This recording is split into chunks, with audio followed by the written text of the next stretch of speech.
Nah, di dalam perjalanan dia dari Prancis ke Roma pada waktu dia mau bertemu dengan Paus itu, dia juga berdoa kepada Santo Yusuf supaya Santo Yusuf membantu dia untuk bisa berhasil masuk Karmel, ya, karena dia waktu itu masih umur 15 tahun dan menurut aturan hukum gereja dia tidak bisa masuk karena umurnya masih terlalu muda.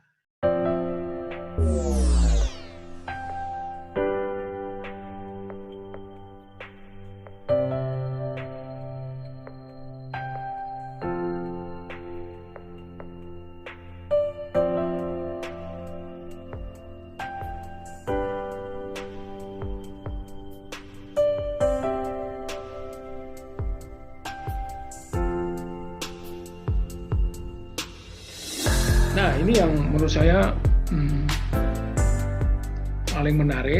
paling menarik dan meskipun ini dikatakan pengalaman orang Kudus Karmel, apa yang dialami dan dimiliki oleh Santo Santa ini sebenarnya berlaku untuk kita. Artinya mesti memberi inspirasi juga kepada kita. Ya. Kita lihat yang pertama. Ya. Yang pertama itu Santa Teresia dari Avila tentu. Kalau membahas Santo Yusuf dan Karmel, tidak membahas Santa Teresia dari Avila, itu suatu kekurangan yang sangat besar. Ya. Tapi kalau kita melihat buku yang pertama tentang hidupnya, itu Santa Teresa Avila itu membagikan pengalaman dia mengenai Santo Yusuf. Jadi Santa Teresa Avila itu pernah sakit berat, ya. Pernah sakit berat dan kemudian dia berdoa dan dia mendapat pertolongan dari Santo Yusuf. Ya, Santo Yusuf. Maka doa kepada Santo Yusuf itu hampir mirip dengan doa Salam Maria sebenarnya, pertolongan pada waktu orang mati itu, pada saat orang mati itu, ya. Nah, doa kepada Santo Yusuf itu rumusannya juga hampir sama seperti itu. Maka Santa Teresa dari Avila itu juga berdoa dan mendapat pertolongan dari Santo Yusuf. Bukan hanya itu, ya, akhirnya dia berdasarkan pengalaman itu mempunyai relasi yang sangat dekat dengan Santo Yusuf, mempunyai penghormatan yang sangat tinggi kepada Santo Yusuf, dan dia menyebut Santo Yusuf itu Lord, ya, glorious Lord, artinya Tuan, ya, Bapak dan Tuan. Ya. Jadi dia mempunyai relasi yang dekat, tetapi sekaligus dia mempunyai hormat yang sangat tinggi terhadap Santo Yusuf. Ini menurut saya sangat menarik, ya. Dan apa yang dialami oleh Santa Teresa Avila sebagai pribadi itu, kemudian itu mewarnai juga apa yang dia kerjakan ketika dia membangun biara-biara pembaharuan biara-biara Karmelites, ya. Dan hampir semua biara-biara baru itu dipersembahkan kepada Santo Yusuf. Jadi apa yang dia kerjakan, kerja kerasnya dia, kesulitan-kesulitan yang dia alami pada saat dia mendirikan biara-biara baru itu, ya.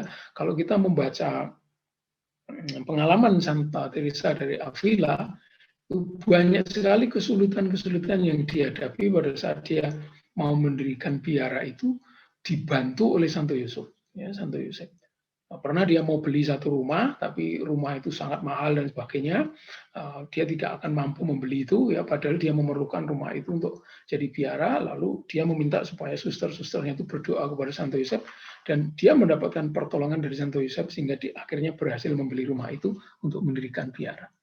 Nah, ini masih banyak sekali cerita tentang pengalaman Santa Teresa Avila dalam kaitan dengan Santo Yusuf. Karena itu kemudian Santa Teresa menganjurkan supaya orang berdoa kepada Santo Yusuf. Nah, mungkin sebagian dari pendengar atau sebagian dari Bapak Ibu, Suster, Romo, Konfrater belum banyak yang berdoa kepada Santo Yusuf, ya. Mungkin ini tahun Santo Yusuf ini memberikan inspirasi kepada kita, mengingatkan kita akan kehadiran pentingnya peranan dan juga pengaruh dari Santo Yusuf dalam kehidupan gereja.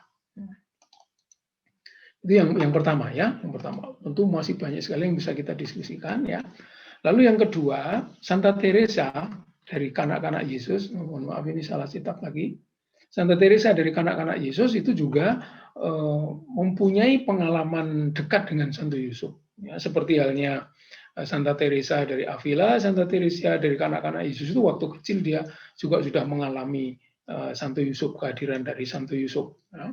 Maka di dalam perjalanan hidup dia, terutama dalam perjalanan menuju ke panggilan Karmel, itu Santo Yusuf itu sangat berperan. Ya. Jadi sejak kecil Santa Teresa dari kanak-kanak Yesus itu punya devosi, berdoa, rajin sekali kepada Santo Yusuf. Nah, di dalam perjalanan dia dari Prancis ke Roma pada waktu dia mau bertemu dengan Paus itu, dia juga berdoa kepada Santo Yusuf supaya Santo Yusuf membantu dia untuk bisa berhasil masuk Karmel, ya, karena dia waktu itu masih umur 15 tahun dan menurut aturan hukum gereja dia tidak bisa masuk karena umurnya masih terlalu muda. Ya, maka dia dalam perjalanannya itu dia juga berdoa kepada Santo Yusuf, ya. Dan dia mengalami pertolongan itu. Bisa dipahami karena Santa Teresa kanak-kanak Yesus itu hidup sekian tahun setelah Teresa dari Avila, pasti di dalam kehidupan gereja pada waktu itu, ya, sudah banyak tulisan-tulisan tentang itu. Tetapi Teresa dari kanak-kanak Yesus itu lebih mengalami relasi pengalaman pribadi dengan Santo Yusuf. Dan bagi Santa Teresa dari kanak-kanak Yesus, Santo Yusuf itu tampil sebagai individu pribadi Santo Yusuf sendiri, tetapi juga sebagai bagian dari keluarga kudus. Kita tidak bisa bicara tentang keluarga kudus tanpa Yusuf, ya. Jadi Yesus, Maria, dan Yusuf itu tiga itu keluarga kudus. Dan Santa Teresa dari kanak-kanak Yesus itu juga melihat bagaimana peranan dari Santo Yusuf di dalam keluarga kudus itu, ya, di dalam hidup keluarga kudus itu. Oke. Nah, yang menarik buat saya itu yang terakhir ini, yang ketiga ini, Santo Yohanes dari Salib, yang sangat dekat dengan Santa Teresa dari Avila. Saya kira dia juga berkomunikasi banyak sekali dengan Santa Teresa Avila yang sangat mengagumi dan sangat menghormati Santo Yusuf. Tetapi rupanya di dalam kehidupan Santo Yohanes dari Salib, Santo Yusuf tidak muncul terlalu menonjol, bahkan bisa dikatakan tidak muncul sama sekali. Kalau kita membaca karya-karya dari Santo Yohanes dari Salib, itu nyaris tidak ada yang menyebut tentang Santo Yusuf. Mungkin bisa dimengerti karena Santo Yohanes dari Salib itu lebih banyak bicara tentang pengalaman-pengalaman mistik, ya, pengalaman cinta akan Allah, dicintai Allah, mencintai Allah, pengalaman kegelapan, ya, malam gelap dan seterusnya. Jadi dia lebih di situ, ya.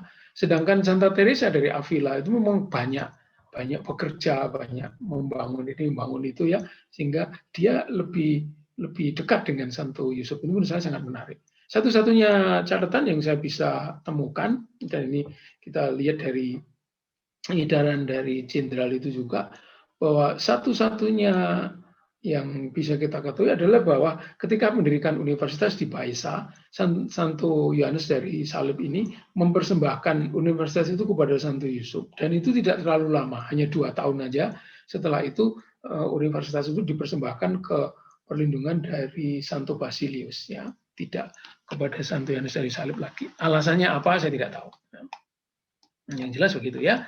Jadi minimal Santo Yohanes dari Salib itu masih bersentuhan dengan Santo Yusuf, ya. Barangkali itu juga atas pengaruh dari Santa Teresa dari Avila, karena kita tahu Santo Yohanes dari Salib adalah teman dekat dari Santa Teresa dari Avila. Nah, yang terakhir seperti yang tadi sudah saya sebut di depan, itu Santa Maria Maddalena de Pazzi. Ya, Santa Maria Maddalena de Pazzi ini adalah seorang kudus Karmel yang berasal dari Firenze, dari Florence, ya, yang tadi sudah saya katakan itu mengalami pengalaman rohani yang sangat dahsyat, yang sangat keras, ya, gitu. Dan dia mengenal Santo Yusuf itu dari liturgi, dari spiritualitas liturgi. Jadi lalu dia menemukan, menyadari kemurnian Santo Yusuf bersama dengan kemurnian Bunda Maria, Santo Yusuf bersama dengan Bunda Maria di surga dan sebagainya. Nah, dan itu kemudian mempengaruhi juga kehidupan Santa Maria Maddalena de Pazzi. Ya, kira itu, ya. Oke, berikutnya Santo Yusuf bagi Karmel sekarang. Bagi Karmel sekarang ini saya kira penting sekali, ya. Dari pengalaman iman dan relasi personal dengan Santo Yusuf, para kudus itu mengembangkan bakti dan hormat kepadanya, hormat kepada Santo Yusuf. Nah, jadi bukan hanya dalam doa-doa liturgi, tetapi dalam kehidupan sehari-hari ini yang menurut saya penting untuk kita. Karena umumnya kita sekarang itu berangkatnya dari doa-doa kita, ya, berangkatnya dari devosi-devosi, berangkat dari kegiatan-kegiatan liturgis. Kalau kita melihat orang-orang kudus ini, justru prosesnya terbalik. Ya. Santa Teresa dari Avila tadi, dia mengalami lebih dulu bagaimana Santo Yusuf itu dalam hidupnya dia. Bagaimana Santo Yusuf itu menolong dia ketika dia sakit. Ya. Nah, bagaimana Santo Yusuf itu menolong dia pada waktu dia ada di dalam kesulitan.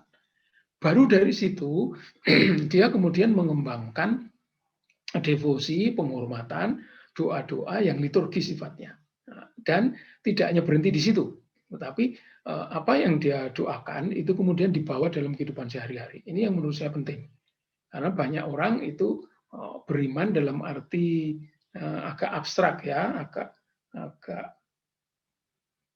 terasing dari kondisi hidup sehari-hari. Jadi doa itu dipisahkan dari perjuangan hidup sehari-hari. Nah, orang-orang kudus Karmel ini memberikan kepada kita pelajaran, memberikan kepada kita contoh bahwa penghormatan kepada orang kudus dan juga saya kira iman kepada Tuhan itu tidak hanya mengalir dari liturgi, tetapi dari kehidupan sehari-hari. Kehidupan sehari-hari itu kemudian membuat liturgi kita itu menjadi hidup sebenarnya. Nah, kalau orang berangkat merayakan liturgi, misa dan sebagainya, berdoa tapi itu dilepaskan dari kehidupan sehari-hari, maka doa liturgi itu menjadi kering karena itu hanya tanda kutip ya, mohon maaf ya, hanya rutinitas saja ya. Pada hari Minggu saya harus ke gereja ya, saya ke gereja saja gitu.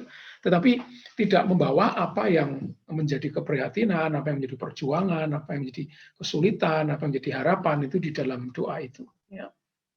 Dan memang sayang sekali dalam gereja Katolik kadang-kadang kita mendengarkan doa umat itu yang diulang-ulang sepanjang tahun, itu sangat membosankan ya. Kita sudah bisa hafal itu, kalau minggu kesekian nanti doa umatnya bunyinya seperti ini. Jadi itu doa umat yang sebenarnya dalam hari tertentu tidak menyentuh pengalaman hidup ya, pengalaman hidup sehari-hari. Seharusnya doa-doa kita itu lahir dari pengalaman hidup sehari-hari. Itulah yang diberikan oleh orang kudus Karmel itu dalam kaitan dengan Santo Yusuf ya. Itu yang pertama. Oke.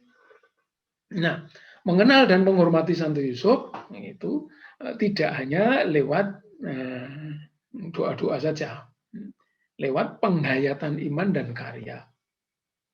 Tidak cukup hanya dengan mengikuti forum-forum seperti ini ya, ada perlunya juga kita membawa Santo Yusuf itu dalam kehidupan kita yang konkret, dalam kehidupan kita sehari-hari. Terutama kalau kita adalah orang-orang yang punya kegiatan utama itu bekerja. Santo Yusuf adalah pekerja. Santo Yusuf memberikan kepada kita inspirasi dan semangat kerja, bagaimana dia bekerja. Tidak banyak bicara tapi bekerja. Saya kira ini menjadi inspirasi yang sangat penting buat kita semua. Jadi mengenal dan menghormati Santo Yusuf itu lewat penghayatan iman dan karya, bukan hanya sekedar mengetahui dari forum-forum, dari dari pertemuan-pertemuan yang sifatnya ilmiah, akademis seperti ini ya, tetapi lewat kehidupan sehari-hari. Saya kira itu yang bisa kita gali ya. Oke. Saya memberikan catatan yang terakhir, ini saya kira saya harap ini nanti bisa didiskusikan bersama, ditindaklanjuti ya. Jadi yang pertama apa? Ada hal-hal praktis berkaitan dengan Santo Yusuf ini.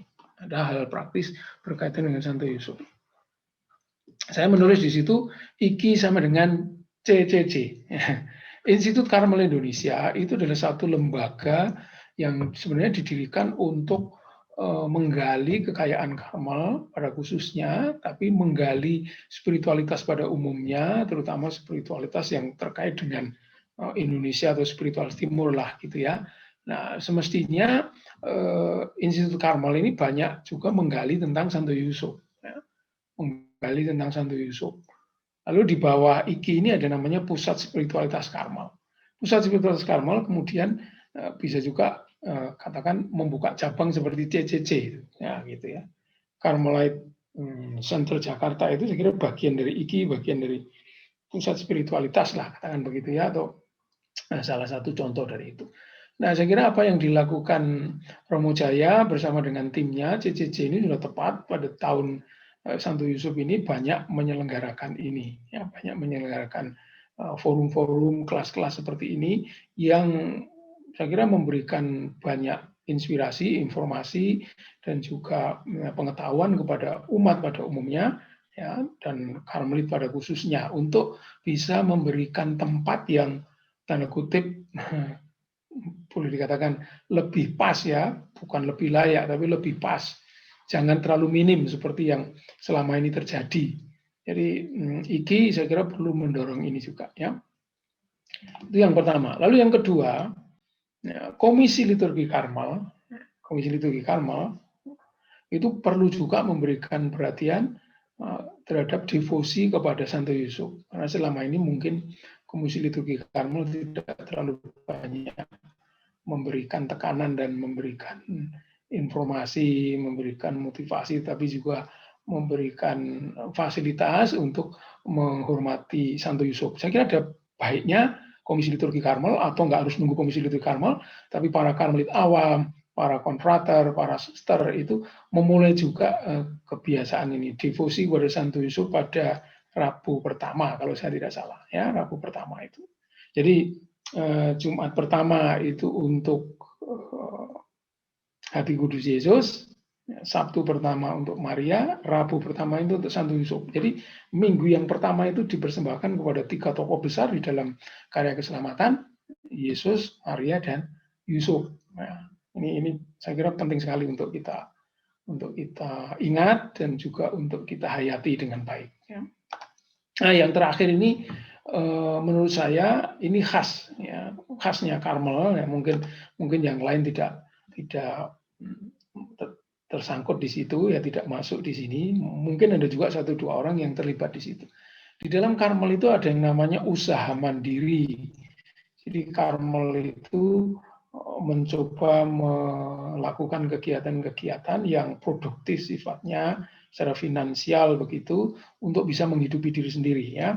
Jadi meskipun Karmel itu adalah ordo mendikan atau ordo pengemis begitu, ya, tapi kan tidak bisa hidupnya hanya mengemis terus mengandalkan itu. Suatu saat juga perlu berusaha juga, ya, perlu mengusahakan juga apa yang bisa diusahakan. Maka di dalam Karmel itu ada pos atau ada kegiatan yang namanya usaha mandiri, macam-macam lah, ya, bikin rosario lah, atau bikin aksesoris, bikin macam-macam, ya, itu supaya para Karmel itu juga bisa menghasilkan sesuatu untuk menghidupi dirinya sendiri. Itu namanya usaha mandiri. Nah, saya tidak tahu apakah mereka yang terlibat dalam usaha mandiri ini pernah berpikir dan pernah membawa Santo Yusuf di dalam kegiatan mereka itu. Terutama kalau mereka sedang mengalami kesulitan-kesulitan besar dalam mengembangkan usaha mandiri itu. Kita bisa belajar dari Santa Teresa dari Avila, bahwa pekerjaan-pekerjaan yang sifatnya tanda kutip sangat duniawi, membangun gedung, bangun itu dan sebagainya, itu bisa dibawa juga kepada Santo Yusuf. Ya. Usaha mandiri itu bentuk kerja, bentuk kegiatan, ya, di mana orang bekerja mengubah sesuatu menjadi barang yang lebih berharga dan seterusnya, atau memberikan jasa yang sangat penting untuk kehidupan seseorang atau sekelompok orang, termasuk kehidupan Karmelit, ya itu saya kira layak juga untuk dibawa kepada Santo Yusuf. Catatan terakhir ini untuk Romo Jaya, CCC, dan mungkin kelompok-kelompok yang lain, IKI dan Pusat Spiritualitas menjadi sangat penting. Ya. Lalu apa yang bisa dilakukan? Mungkin IKI, Pusat Spiritualitas, CCC itu juga bisa memberikan hasil-hasil kajiannya yang bisa dibagi kepada kelompok-kelompok usaha mandiri itu, supaya mereka juga bisa belajar bagaimana mengembangkan usaha mandiri itu dalam semangat kerja seperti Santo Yusuf, ya, lurus, beriman, ya, faithful, meskipun bisa mengerjakan ini dengan kemampuan-kemampuan yang hebat itu, tapi tetap harus menerima bahwa hidup ini adalah misteri di tangan Tuhan dan sebagainya itu. Ini hal-hal yang menurut saya cukup penting, cukup menarik untuk bisa kita gali, ya. Jadi saya kira sebagai umat Katolik pada umumnya dan Karmelit khususnya, kita semua punya tugas untuk terus-menerus mempromosikan dan menghayati penghormatan kepada Santo Yusuf, bukan hanya di dalam doa-doa dan liturgi kita, tapi juga membawa Santo Yusuf itu dalam perjuangan hidup kita sehari-hari, karena sudah banyak sekali contoh dan boleh dikatakan bukti ya bahwa Santo Yusuf itu memang betul-betul memperhatikan mereka yang berdoa kepadanya, terutama dalam kesulitan-kesulitan. Santo Santa yang tadi saya sebut di atas itu tentu masih ada banyak yang lain. Nah, mungkin ada Bapak Ibu, saudari-saudara, Romo, brother, suster yang ingin berbagi juga pengalaman tentang Santo Yusuf. Ya. Nah, ini terakhir. Tadi saya katakan bahwa seringkali apa yang kita kerjakan itu sangat ditentukan juga oleh pengetahuan-pengetahuan kita. Pengetahuan kita yang terbatas tentang Santo Yusuf itu membuat kita juga kemudian dalam praktek kehidupan sehari-hari tidak terlalu dipengaruhi dan juga tidak menaruh perhatian kepada Santo Yusuf. Maka penting sekali kita memiliki pengetahuan yang cukup tentang Santo Yusuf supaya sebagai gereja, sebagai ordo, kita juga memberikan tempat yang semestinya kepada Santo Yusuf, ya, pada Santo Yusuf. Lalu apa yang dikerjakan itu ya antara lain orang mempelajarilah dokumen-dokumen gitu ya, yang ada kaitannya dengan atau tentang Santo Yusuf sehingga orang itu ditolong untuk bisa memberikan tempat yang semestinya kepada Santo Yusuf. Nah, dua hal ini ada kaitannya dengan yang tadi saya katakan di depan, sejarah. Jadi kalau kita tidak tahu apa yang terjadi selama ini dalam perjalanan gereja, sikap gereja, penghormatan gereja, Santo Santa kepada Santo Yusuf, ya kita sekarang juga tidak menaruh perhatian itu. Ya, sebagian umat kita itu pasti menghayati doa-doa dan penghormatan kepada Bunda Maria karena sangat jelas ya. Tetapi Santo Yusuf masih belum. Maka mungkin tahun Santo Yusuf ini bagi kita memberikan inspirasi, mengingatkan kita untuk lebih sungguh-sungguh lagi mengenal dan mempromosikan dan menghayati doa-doa liturgi kepada Santo Yusuf, tetapi terutama menghayati semangatnya dalam kehidupan kita, dalam pekerjaan-pekerjaan kita. Apakah peran Yusuf yang seolah tersembunyi di dalam gereja tidak banyak diekspos dan juga di dalam komunitas Karmel terkait dengan dogma keperawanan Maria?